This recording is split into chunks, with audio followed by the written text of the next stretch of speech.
Well, tens of thousands of people have invaded the ecologically rare Driftsands Nature Reserve, causing extensive and irreversible damage. The illegal occupation of the reserve on the Cape Flats started 2 years ago as the COVID-19 pandemic took hold.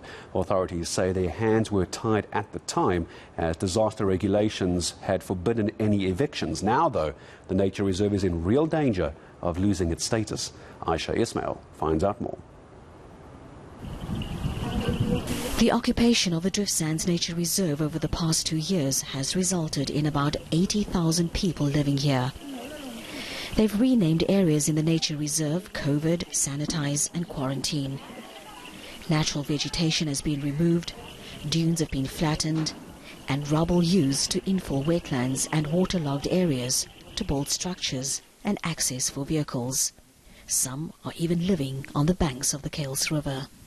It's quite a dangerous situation, considering that a river and its floodplain is designed to slow the flow of water and allow the water time to spread out and essentially be released slowly downstream.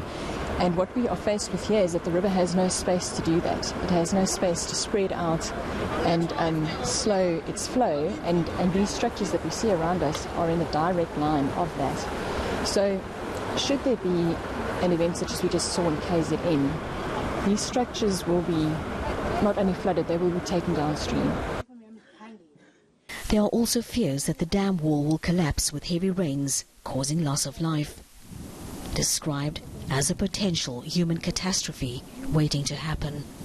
And to try and avoid this, the Department of Human Settlements is urging people to move to higher ground on the reserve. The problem for us here is that the projections are it's going to be very cold and wet winter in the Cape Metro. Now this area is part of the Cape Flats aquifer, which means by nature it will also get very, very wet. The Kales River itself has a tendency during winter to flood. It goes up to 3 meters. The invasion started. Simmer says they've been engaging with communities to move from the naturally flood-prone area since 2020. Those most in danger have now been targeted to move. 915 of them, the ones on the embankments, are categorized into 2 levels. And plus minus 400 of them are within 10 meters of the natural built buffer along the Kales River. Those are the individuals who we would preferably like to move in the same area where we are in the Driftsands Nature Reserve, to move them just to higher ground. But they must do that out of their own accord. He says this is not an eviction, but stressed that no basic services, materials or money will be provided. Residents here say they've managed to connect electricity as well as gain access to clean running water, which they will not have should they move to the other side. They say they invaded the nature reserve after they lost their jobs during COVID and were not able to pay rent as backyard dwellers. You remember that these are human beings.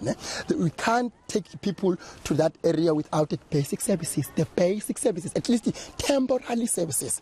We understand that this is a private land, and we understand that they can't put infrastructure because it's private. But the thing is that at least the toilet tanks and the sanitary toilets so long, because these people are staying here more than 2.5 years without the basic services.